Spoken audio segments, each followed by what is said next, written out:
नमस्कार, आपका बहुत बहुत स्वागत है हमारे कार्यक्रम खास खबर में। मैं हूं आपके साथ दीपिका ओझा। खास खबर में आज हम बात करेंगे 2024 के चुनावों की, जिनकी तैयारियों का आगाज हो चुका है, क्योंकि इन चुनावों में अब कुछ ही समय शेष रह गया है। ऐसे में सभी पार्टियां चुनावों में अपनी पूरी ताकत झोंक रही हैं। हरियाणा के लिहाज से ये चुनाव काफी ज्यादा खास होने वाले हैं। ऐसा इसलिए क्योंकि लोकसभा चुनाव 2024 के बाद हरियाणा में विधानसभा चुनाव होने हैं और ऐसे में सभी पार्टियां इस बात को बखूबी जानती हैं कि अगर प्रदेश में लोकसभा चुनाव में परफॉर्मेंस शानदार रही तो उसका फायदा उस पार्टी को विधानसभा चुनाव में भी मिलेगा। और यही वजह है कि पार्टियां अपनी पूरी ताकत 2024 के लोकसभा चुनाव पर झोंक रही हैं। लोकसभा सीटों पर जीत का परचम लहराने के लिए पार्टी अपनी अपनी रणनीति तैयार कर ली है। बीते दिनों बीजेपी की ओर से एक तीर से कई निशाने साधने की कोशिश की गई, यानी कि एक साथ 3 संसदीय क्षेत्रों में सभाएं हुई, जहां पर सीएम से लेकर केंद्रीय मंत्री और तमाम बड़े चेहरे जनता के बीच पहुंचे और अपनी बात रखी गई। वहीं कांग्रेस की ओर से उनके प्रतिनिधि जनता के बीच जाकर अपनी बात रख रहे हैं और जनता से परिवर्तन की अपील कर रहे हैं। इसके साथ ही साथ अगर बात की जाए इनेलो की, तो इनेलो की पदयात्रा भी लगातार जारी है। कुल मिलाकर देखा जाए तो सभी पार्टियां अब चुनावी मोड में आ चुकी हैं और जनता को साधने की पूरी कोशिश की जा रही है। लेकिन अब देखने वाली बात यह होगी कि आखिर 2024 में सत्ता की कमान जनता किसके हाथ में सौंपती है।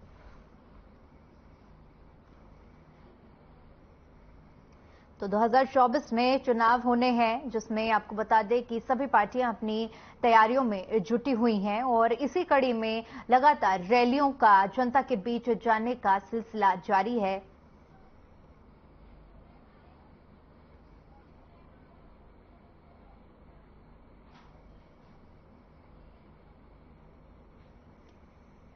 वहीं इसी मुद्दे पर चर्चा करने के लिए हमारे साथ मेहमानों का एक खास पैनल जुड़ा हुआ है, जिनसे मैं आपका परिचय करा देती हूं।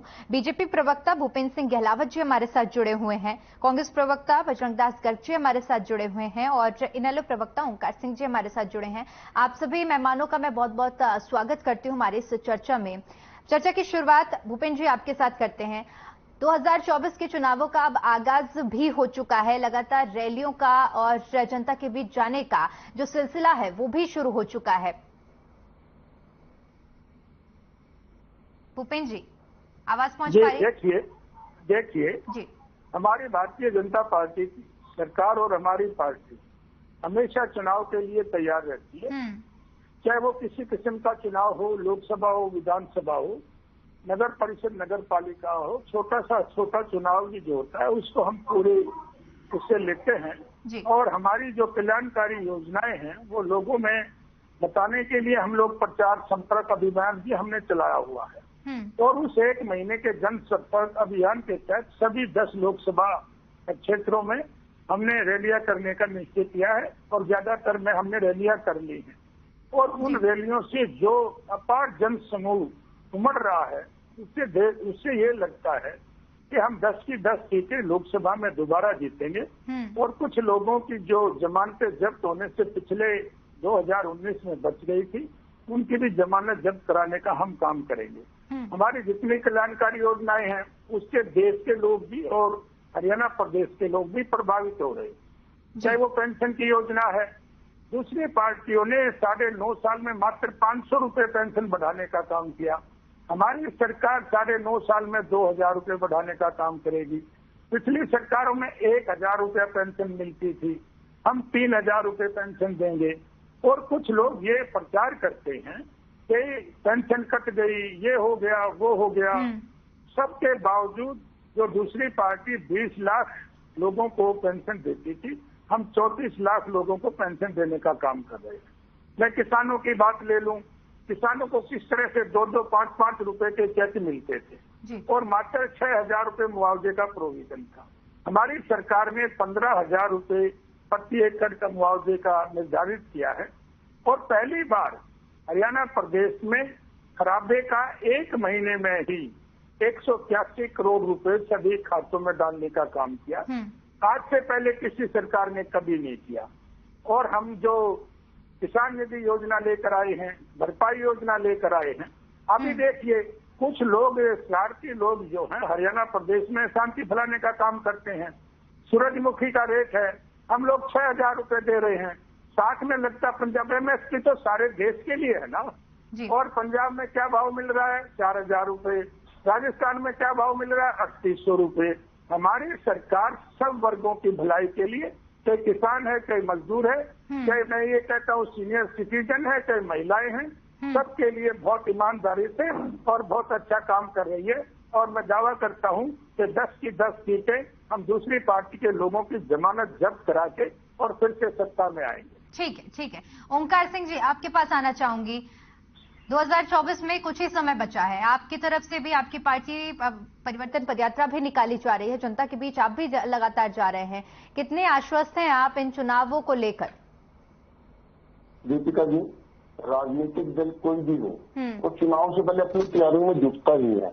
लेकिन मैं इतनी बात कहना चाहूंगा, चौधरी अभय सिंह चौटाला जी ने 24 फरवरी 2023 को जब से सिंगार गांव से अपनी परिवर्तन पद यात्रा शुरू की है, तब से ही इन राजनीतिक दलों में हलचल पैदा हुई है। उसके बाद ये, उससे पहले ये ड्राइंग रूम में बैठे हुए अपनी राजनीति कर रहे थे, एसी कमरों में। आज स्थिति क्या है?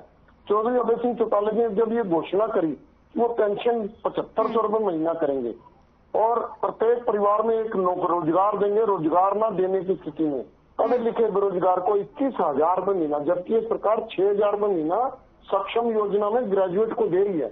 21,000 रुपए महीना बेरोजगारी भत्ता देंगे। प्रत्येक गृहिणी को एक गैस सिलेंडर हर महीने फ्री और 1,100 रुपए रसोई गैस का खर्चा चलाने, रसोई का खर्चा चलाने के लिए दिए जाएंगे। इसके अलावा उन्होंने बोला परिवार पहचान पत्र रद्द कर दिया जाएगा। बिजली के मीटर जो बहुत तेज चलते हैं इनको उखाड़ दिया जाएगा, उखाड़ कर जोड़ में फेंकेंगे और एक लिमिट लाइन में खर्चा फिक्स किया जाएगा। 100 गज तक के मकानों के जो हाउस टैक्स के बिल है वो भी उम्मीद है कि हमारी पार्टी ये घोषणा करेगी। ऐसी बहुत सी घोषणाओं से जब इन्होंने देखा कि जनता तो इन नालों के साथ लगना शुरू होगी, तब इनको जन संवाद की याद आई। आज मैं 2 कारण बताना चाहूंगा जिसकी वजह से हम पूरे आश्वस्त हैं कि आने वाली सरकार 2024 में इंडियन नेशनल लोकदल की अपने दम पर बनेगी और एक रिकॉर्ड कायम करेगी जैसा 1987 में कायम किया था। देखिए, पहली बात मैं लेता हूँ बीजेपी की। हरियाणा में मुख्य 4 दल है। पहली बात मैं बीजेपी की लेता हूँ। बीजेपी से आज बच्चा बच्चा दुखी है। आप किसी भी शहर, किसी भी गली, किसी भी मोहल्ले में चले जाइए, किसी चौक चौराहे पे चले जाइए, बात कीजिए, वो कहेंगे बीजेपी जेजेपी तो गई, इनका तो सुपड़ा साफ हो गया। 2009 में इनकी 2 सीटें थी, अब 2 भी लेना इनके लिए मुश्किल है आज की डेट में। और देखिए, इन्होंने परिवार पहचान पत्र, प्रॉपर्टी ID, ये 2 मुख्य योजनाएं आ रही हैं। और मैं रोज शाम को देखता हूँ मुख्यमंत्री जी का एक विज्ञापन चल रहा होता है प्रॉपर्टी ID के बारे में। प्रॉपर्टी ID की समस्या के ऊपर सिर्फ 1 मिनट रहूंगा। इन्होंने पूरे हरियाणा में प्रॉपर्टी ID बनाई। मैंने RTI से प्राप्त किया, उन्होंने कहा कि 42,72,000 प्रॉपर्टी ID याशी कंसल्टेंसी जो कि जयपुर की है, उसने उससे बनवाई, उसको सारी पेमेंट दे दी गई। और मैंने इनसे पूछा था कि उस कंपनी ने बहुत गलतियां करी हैं, क्या कोई उन गलतियों का उसके ऊपर दंड लगाया गया, क्या कोई पर्चा दर्ज किया गया? मुझे DULB से जवाब आया क्योंकि उस कंपनी की गलतियां एरर क्लास में 5% से अधिक नहीं है। मतलब उस कंपनी ने अपनी प्रॉपर्टी ID में 4.98% गलती की है, इसलिए उस पर कोई कार्रवाई नहीं। और बहुत अफसोस की बात है, मैं मुख्यमंत्री जी का कल ही टीवी पर देख रहा था, वो बोल रहे थे 8.5 लाख के करीब प्रॉपर्टी ID में त्रुटियों को ठीक करने के लिए एप्लीकेशन आई है। दीपिका जी, मैं ऑन द रिकॉर्ड बोल रहा हूँ, अगर 42,72,000 टोटल है, उनमें से 8.5 लाख ठीक होने के लिए एप्लीकेशन आई है, तो ये तो भाई 20% तो यही हो गया। तो फिर ये क्यों नहीं कार्रवाई करते उसके याशी कंसल्टेंसी पे? और अभी इन्होंने टैक्स के बिल वितरित नहीं किए। जिस दिन ये टैक्स के बिल वितरित करेंगे ना, ये टोटल समाज में नंगा हो जाएंगे, क्योंकि सारी की सारी प्रॉपर्टी ID गलत है। और भूपेंद्र सिंह गहलावत जी, आप अपनी प्रॉपर्टी ID चेक करना, वो भी गलत मिलेगी। दूसरी बात मैं कहना चाहूंगा कांग्रेस की। देखिए, कांग्रेस पिछले 10 साल राज करके गई। मेरे भाई बजरंग दास गर्ग जी बहुत अच्छे मित्र हैं हमारे, लेकिन कांग्रेस में जो आज अंतर किया है वो कांग्रेस को ले डूबेगा, क्योंकि साझे की हंडियां हमेशा चुराहे पर फूटती है और दुनिया देखती है। एक तरफ मुख्यमंत्री के लिए प्रबल दावेदार हुड्डा जी है, और मैं कहता हूँ जहां कहीं भी स्वार्थ आ जाता है वहां आपस में अंतर क्रिया होना असंभावी हो जाता है। आज कांग्रेस की परिस्थिति ये है कि ये आपस में लड़ रहे हैं। और दूसरा, जो आम आदमी पार्टी है वो वोट काटू बनेगी। और वोट काटू किसकी बनेगी? कांग्रेस की। जो हाल गुजरात में कांग्रेस का किया उन्होंने, 40% वोट में से 18% आम आदमी पार्टी ने दी, 22% वोट कांग्रेस के पास ही रह गए। कहाँ 100 सीट थी, कहाँ देख लीजिए कितनी सीट पे चिमट के। यही हाल इनका हरियाणा में होना है। तो एकमात्र दल जो बचता है वो इंडियन नेशनल लोक दल है, क्योंकि वो एक ऐसा दल है जो आज 116वां दिन है। दीपिका जी ध्यान से 116वां दिन। ठीक है ओंकार जी, लौटूंगी। कुछ सवाल आपसे भी है, मैं लौटूंगी आपके पास। बजरंग जी काफी ज्यादा मुस्कुरा रहे हैं। बजरंग जी, आपने ओंकार सिंह जी की बात सुनी होगी, आपसी कलह है आपकी पार्टी में, इस वजह से पीछे रह जा रही है कांग्रेस। क्या कहना चाहेंगे हरियाणा के इन चुनाव में, क्या आपसी कलह ले डूबेगी कांग्रेस को? देखिए, जहां कांग्रेस पार्टी का सवाल है, पूरे देश के अंदर और खास तौर हरियाणा की मैं बात करूं, बड़ी मजबूती से फील्ड के अंदर है। हमारे 3 कार्यक्रम लगातार चल रहे हैं। जनसंपर्क अभियान, आपसे हाथ जोड़ो यात्रा, विपक्ष आपके दरबार कार्यक्रम आपके सामने।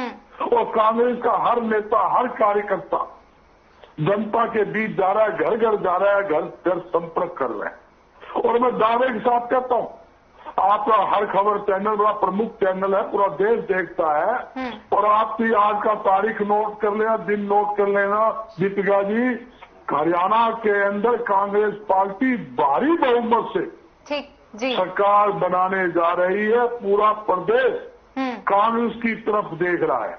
आज भारतीय जनता पार्टी से हर व्यक्ति नाराज और खिलाफ है। आप देखिए, देश का गृह मंत्री जनसभा करने के लिए, रैली करने के लिए संसद में पहुंचता है और रैली का भारी भरकम प्रचार किया जाता है। पूरा सरकारी अमला जमला हरियाणा का भी केंद्र का संसद में डाल दिया जाता है।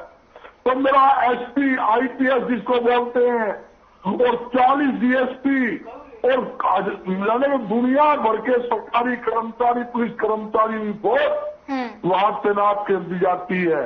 मगर इनकी हिम्मत नहीं होती रैली करने की। एक छोटी सी जनसभा संस्था में करते हैं और धारा 144 वहां लगा दी जाती है 130 व्यक्तियों के खिलाफ, जिसमें किसान भी है, सरपंच भी है, जो राजनीतिक पार्टी के नेता भी है, उनके खिलाफ 160, 150 के मुकदमे दर्ज करके एक दिन पहले उनको घरों से उठाकर गिरफ्तार किया जाता है।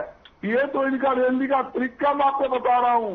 दूसरी बात, मुख्यमंत्री जी आज अपने महेंद्रगढ़ जिले के अंदर जनसभा करने जाते हैं। लोग 8-8 घंटे घर से बाहर मुख्यमंत्री को नहीं निकलने देते, नारेबाजी करते हैं। पूरे हरियाणा की फोर्स लगाई जाती है और वहां पर एडीजीपी सीआईडी चंडीगढ़ से आकर हाथ पैर जोड़कर जनता को समझाते हैं। इसी प्रकार हमारे मुख्यमंत्री जी संसद में जनसभा करने जाते हैं। 3 दिन जनसभा किया, तीनों दिन वहां पर आपके सामने लोगों ने किस प्रकार गो बैक के नारे लगाए। आपके सामने एक माता खड़ी होती है, वो कहती है नशे का व्यापार चल रहा है, मेरा पति मर गया, मेरा जवान 25 साल का बेटा नशे के कारण मर गया। मुख्यमंत्री जी इस पर कंट्रोल कीजिए। मुख्यमंत्री कहते बैठ जा, तो किसी बुकाई आई है। एक व्यक्ति खड़ा होकर बात रखने की कोशिश कर रहा था, पुलिस ने खड़ा ही नहीं होने दिया। बजरंग जी ठीक है, विपक्ष का काम होता है सवाल उठाना। आपने जैसे कि शुरुआत में जिक्र किया कि हम जनता के बीच जा रहे हैं और जनसंपर्क कर रहे हैं, अलग क्या किया जा रहा है कांग्रेस की ओर से? देखिए, कांग्रेस की तरफ से क्या है, हमारा मुख्य एजेंडे कई है, जिसके अंदर जिस सरकार से जो लोग दुखी है, महंगाई, बेरोजगारी, खराब कानून व्यवस्था। आज कानून व्यवस्था के अंदर पूरे देश के अंदर, मैं नहीं, सरकारी आंकड़े के अंदर सरकार के कहते हैं, और क्राइम के अंदर हरियाणा नंबर 1 पर, बेरोजगारी पर अव्वल स्थान के ऊपर, बेरोजगारी के अंदर लगा लो, महंगाई पर लगा लो। मगर भारतीय जनता पार्टी कभी भी महंगाई, बेरोजगारी की खराब कानून व्यवस्था की बात नहीं करेगी। ये सिर्फ भाई को भाई से लड़ाने की बात करेगी। ये बात मैं पूछना चाहता हूँ, मेरे साथी ने कहा हमारी जो रैलियां हो रही है, तो कौन सी रैली आपकी कामयाब हुई है? जनसभा कही आप छोटी छोटी जनसभा कर रहे हो, कमरे में बैठ के जनसभा कर रहे हो। हम छोटा ले कार्यक्रम करते हैं, लोगों की लंबा 6 किलोमीटर लंबे जुलूस निकलते हैं। ठीक है बजरंग जी, लौटूंगे आपके पास। भूपेन जी आपके पास आना चाहूंगे। बजरंग जी पूरा समय दिया जाएगा, लौटूंगे आपके पास। भूपेन जी आपके पास आना चाहूंगे। आपने दोनों ही प्रवक्ताओं की बातें सुनी होगी और साफ तौर पर जिस तरह से अभी बजरंग जी ने जिक्र किया कि तमाम तरह के जब जनता के बीच में जाते हैं तो जनता का कुछ और रुख देखने को मिलता है, इसके साथ ही साथ और भी कई चीजें कही गई। क्या कहना चाहेंगे आप? देखिए, पहले तो मैं मेरे जो लोक दल के मेरे बहुत ही अच्छे मित्र हैं उनका जवाब दे देता हूं। इनको तो किसी का साजी लगना है और ये दर दर की ठोकरें भी खा रहे हैं साजी लगने के लिए, इसलिए इनका अपना कोई निष्पक्ष विचार नहीं होता। दूसरी, आपने कांग्रेस के प्रवक्ता की बात की, ये बहुत ही निमन सतर की और घटिया बातें करते हैं। ये पता नहीं कांग्रेस ने कैसे प्रवक्ता भर्ती कर दिए, ये प्रवक्ता को गाली देने का काम भी करते हैं। अरे बजरंग दास जी सुन लीजिए, पहले मैं बीच में नहीं बोला था, आप सुन लीजिए मेरी बात को, आप मेरी बात को सुन लीजिए। मैं ये कहना चाहता हूँ, देखिए हमारी पार्टी का तो ये फैसला था कि जिस चैनल पर बजरंग दास जैसे प्रवक्ता है उसका हम बहिष्कार करें, लेकिन मुझे नहीं पता था कि आज बजरंग दास जी आपके चैनल पर आ रहे हैं, नहीं तो मैं भी आपके चैनल पर नहीं जुड़ता, लेकिन मैं जुड़ गया। तो मैं बजरंग दास जी को नसीहत देता हूँ, ये पार्टी आती जाती रहती है, पर्सनली किसी में अटैक करने की कोशिश मत करना और खासतौर पर मेरे खिलाफ भी कोई ऐसी टिप्पणी करने की बात मत करना, नहीं तो ये पार्टी यहीं रह जाती है। बजरंग दास जी, मैं आप मेरे छोटे भाई हो, मैं पार्टी कोई किसी की हेल्प नहीं करती, पर्सनली किसी के खिलाफ अटैक मत करना आगे से। हमारी पार्टी का फैसला था, लेकिन मैंने आपका बचाव किया था।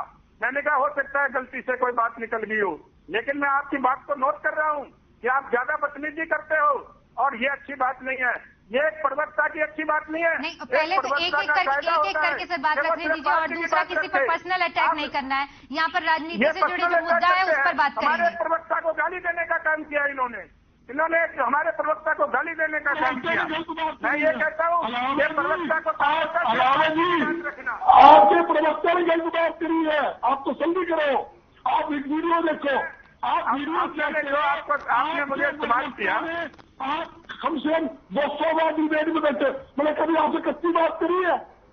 आप आपके प्रवक्ता की शेयर कर रहे हो, आप वीडियो निकालो और आप बजरंग दास जी जुड़ भी आपके साथ इसलिए रहा हूँ, मैं आपके साथ जुड़ भी इसीलिए रहा हूँ कि आपने मुझे कभी कच्ची बात नहीं कही। मैं आपके साथ इसीलिए जुड़ रहा हूँ, लेकिन मैं साथ में नसीहत भी दे रहा हूँ कि पार्टी की बात करा करो, निजी तौर पर किसी पे हमला करने की कोई परमिशन नहीं देता। पार्टी आपका अपना निजी मामला है, इसलिए अपनी किसी उसको आप ना बनाइए। ठीक है, व्यक्तिगत मुद्दे पर बात नहीं करेंगे, राजनीतिक मुद्दे पर जिस पर हमारी बात होगी। भूपेन जी आप अपनी पूरी बात रखिए। देखिए, अब मैं कांग्रेस पार्टी की बात करना चाहता हूँ। ये कांग्रेस पार्टी के लोग बड़े बड़े वादे करते हैं कि हमने ये संकल्प पत्र तैयार कर लिया, हम 6000 पेंशन देंगे, ओल्ड पेंशन बहाली की बात करेंगे। अभी 3 दिन पहले इनकी चंडीगढ़ में मीटिंग हुई, स्पष्ट तौर पर कह दिया कि कोई संकल्प पत्र कांग्रेस पार्टी का नहीं है, कांग्रेस पार्टी की कोई मैनिफेस्टो की कमेटी नहीं बनी है, कोई उसका प्रधान नहीं है। एक आदमी घूम घूम के ऐसी बातें करता है, उसका कोई औचित्य नहीं है। मैं तो सारे को सुना, मैंने किरण चौधरी को भी सुना, मैंने शैलजा को भी सुना, मैंने सुरजेवाला की सुना और मैंने जो प्रभारी था बावरिया उसको भी सुना। उसने भी स्पष्ट तौर पर कह दिया कि यहाँ कोई किसी की नारे नहीं लगाएगा, ना कोई मुख्यमंत्री का है, हाईकमान डिसाइड करेगी। और ये लोग कहाँ प्रचार करते मुझे समझ नहीं आती। एक परिवार को बेचना चाहते हैं पार्टी को, ये पार्टी तो सब लोगों की भलाई के लिए होती है। कांग्रेस पार्टी ऐसी है जो सिर्फ अपने परिवार की भलाई करती है, चाहे हरियाणा प्रदेश में हो और चाहे राष्ट्रीय स्तर पर हो। इनको तो अपने बच्चों से और अपने परिवार के आगे कुछ दिखता ही नहीं। और एक पार्टी ऐसी है हमारी पार्टी, मैं कहता हूँ 2 लोग इनके राज्यसभा में गए, एक तो भूपेंद्र हुड्डा का बेटा गया दीपेंद्र हुड्डा और दूसरे को दिल्ली से उठा लाए। हमने एक बैकवर्ड क्लासेस के रामचंद्र जागड़ा को राज्यसभा में भेजने का काम किया, दूसरा हमने जो एसटी जाति के आदमी को भेजने का काम किया। ये परिवार से बाहर नहीं निकलते, ये लोगों का क्या भला करेंगे। इनको तो चिंता रहती है कि इनका परिवार कैसे पले, कैसे वो तरक्की करे और कैसे उससे पैसे की कमाई हो। कितने लोग इन्होंने जो पीछे काम किए उनको सब लोग भूल गए, कोई नहीं भूला। सबको पता था किस तरह से पर्ची खर्ची दे के नौकरी ये लोग देते थे, किस तरह से 13 लिस्ट इनकी कैंसिल हो गई, सारे देश की प्रदेश की जनता जानती है। और इनका जो हाल, इनका सुपरा साफ होगा और 10 की सीटें भी नहीं आएंगी और मैं तो ये कहना चाहता हूँ कि लोकदल से भी ये नीचे रहेंगे।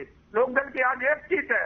लोकदल तो हमारे भाई कुछ चाहे तरक्की कर सकते हैं, लेकिन ये तो 10 से ज्यादा सीटें नहीं जीत पाएंगे। मैं आपको आज लिख के दे रहा हूँ, आप उसके बाद चैनल पे बात कर लेंगे। ठीक है भूपेंद्र जी, लौटूंगे। ओंकार जी, अब तो बीजेपी की तरफ से भी ये कह दिया गया है कि कांग्रेस से ऊपर रहेंगे आप। दीपिका जी, सबसे पहले तो मैं सभी भाइयों से हाथ जोड़ के निवेदन करता हूँ कि ये राजनीतिक चर्चा, बिल्कुल, सत्ता में वो दल आएगा जिसको जनता आशीर्वाद देगी, और हमारे सबका फर्ज है जनता के बीच में जाना, और हम सब जा रहे हैं। लेकिन कोई भी व्यक्तिगत टिप्पणी ना करे। मैं तो करता नहीं हूँ, अगर कभी करी भी तो मैं माफी मांग लूंगा, लेकिन ऐसी टिप्पणी ना हो। अच्छा लगता है, जनता हमारे को सुनती है, हमें अपने विचार प्रकट करने हैं। और एक तो मैं अपने भाई गहलावत जी का बहुत बहुत धन्यवाद करूंगा, इन्होंने हमें कम से कम 10 सीट पे तो पहुंचा दिए, कहीं तो हमारे किसी मुकाम पे तक पहुंचाया है इन्होंने। लेकिन मैं बताना चाहता हूँ कि देखिए, वो तो समय की बात है, लेकिन चौधरी अभय सिंह चौटाला जी एक बात स्पष्ट कर चुके हैं कि हमारी परिवर्तन पद यात्रा बीजेपी जेजेपी के चुंगल से हरियाणा की जनता को बचाने की है। हम हरियाणा की जनता के हितैषी हैं, सत्ता हमारे लिए कोई मायने नहीं रखती। एक विधायक, सोचिए दीपिका जी, सिर्फ एक विधायक रह गया, उसके बावजूद भी उस विधायक ने जिस संजीदगी से प्रत्येक मुद्दे को, चाहे वो परिवार पहचान पत्र का हो, प्रॉपर्टी आईडी का हो, पेपर लीक मामला हो, शराब घोटाला, रजिस्ट्री घोटाला, कितनी ही मुद्दे हो, सड़क से लेकर विधानसभा का अगर किसी ने उठाया तो चौधरी अभय सिंह चौटाला जी ने उठाया। और ज्ञानचंद गुप्ता जी स्पीकर महोदय ने जब भी नेम करने का काम किया, चौधरी अभय सिंह चौटाला जी को किया। तो कोई तो बात होगी उनमें, जो उन्हीं को नेम किया जाता है।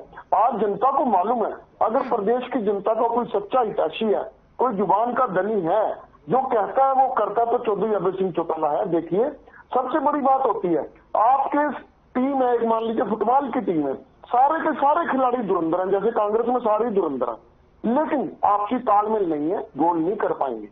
गोल किसी कीमत पर नहीं हो पाएगा, क्योंकि फुटबॉल उधर से दूसरी तरफ चली जाएगी, इंतजार तीसरा करेगा। यही हालात कांग्रेस के हैं। आज कांग्रेस की जो पोजीशन है, मेरे को कहने में कोई अतिशयोक्ति नहीं, मेरे भाई हैं बजरंग दास जी, आज इनकी हंडिया चौराहे पर फूट रही है, और आने वाले समय में कला और बढ़ेगा। उसका कारण है क्योंकि ये जो सारे नेता कहते हैं मैं मुख्यमंत्री बनूंगा, मैं मुख्यमंत्री बनूंगा, जहां मैं आ जाती है वहां कला खत्म नहीं होती, किसी न किसी को त्याग देना पड़ता है। और त्याग के मामले में चौधरी अभय सिंह चौटाला जी की तारीफ करूंगा। उन्होंने क्या बोला कि मैं प्रदेश के हित में कोई भी त्याग करने को तैयार हूं। कोई भी राजनीतिक दल जो प्रदेश के हित में हमारे साथ आके लड़ना चाहेगा, हमारे साथ आके संगठन बनाना चाहेगा, मैं बनाऊंगा। ये है राजनीतिक सोच उनकी, क्योंकि उनका सोच है प्रदेश की जनता को सुख देना, अपने आप सुख नहीं लेना। नहीं तो वो भी कह सकते थे मुख्यमंत्री मैं बनूंगा तब कोई आएगा। ये चीज तो साफ तौर पर बीते दिनों भी देखने को मिली थी। ठीक है ओंकार जी लौटूंगी। ये चीज तो, ये तस्वीर हमारे सामने आई थी बीते दिन जब कुमारी शैलजा पहुंची थी, एक मीटिंग थी और वहां पर नारे लगे थे मुख्यमंत्री के, तब ये आपसी जो कलह देखने को मिली थी। और त्याग की बात जिस तरह से ओंकार जी ने की है कि कोई भी त्याग करने के लिए तैयार नहीं है, ऐसे में किस तरह से आगे मजबूत होगा संगठन और किस तरह से चुनाव में तैयारियां रहेंगी? जी, हर व्यक्ति की इच्छा होती है कि मैं प्रदेश का मुख्यमंत्री बनूं, और मुख्यमंत्री का हर वर्कर अपने नेता के नारे लगाता है। अच्छी बात है, मैं तो कहता हूँ बड़ी खुशी की बात है। कोई वर्कर अपने नेता के नारे लगाए, उसमें कोई बुराई बात नहीं है। और इसका मतलब ये है कि कांग्रेस आने वाली है। वर्करों में इतना हौसला था, हर वर्कर ने अपने अपने नेताओं के, एक नेता की नहीं, लेकिन कहीं ना कहीं ये चीजें आपसी कलह भी तो पैदा करती हैं, आपसी कलह भी तो पैदा करती हैं। कोई गुटबंदी नहीं, मैं हर बात का जवाब दूंगा। इसका मतलब क्या है? प्रदेश के अंदर कांग्रेस आने वाली, लोगों का मन बन चुका है, और नेता समझता है, तो वर्कर समझते हैं भी आज कांग्रेस की हवा है, कांग्रेस की लहर है, तो वो अपने नेताओं को आगे लाने की कोशिश करता है कि मेरा नेता सीनियर पद पे आए, मुख्यमंत्री बने, ताकि हमारे काम हो। हर एक व्यक्ति के मन की इच्छा होती है। जहां तक कि जो घोषणाएं हमारी कांग्रेस पार्टी ने की है, 500 रुपए रसोई गैस सिलेंडर के मामला है, 600 गज के प्लाट का मामला है, जो भी हमने घोषणा की है, वो हमने बिल्कुल ऑफिशियल तौर पर विधायक दल की बैठक में प्रस्ताव पास करके और चंडीगढ़ में मीटिंग के अंदर प्रस्ताव पास करके हाई कमान से मंजूरी लेकर हमने वो घोषणा की है। तो जहाँ तक कि कांग्रेस के मुख्य एजेंडे के अंदर भी ठीक है, समय का अभाव है, इसलिए मुझे चर्चा को यही समाप्त करना पड़ेगा। आप सभी मेहमानों को बहुत बहुत शुक्रिया हमारे साथ जुड़ने के लिए और अपना कीमती समय हमें देने के लिए। तो जिस तरह से 2024 अब चुनाव नजदीक आ चुके हैं और ऐसे में सभी दल अपनी अपनी तैयारियों में जुटे हैं और चुनाव से पहले आरोप प्रत्यारोप का दौर भी लगातार जारी रहता है। लेकिन देखने वाली बात यह होगी कि 24 की जो चुनाव होने वाले हैं उसमें जनता आखिर किसके हाथ में सत्ता की कमान थामेगी। फिलहाल के लिए इतना ही। देखते रहिए, हमारे साथ बने रहिए। नमस्कार।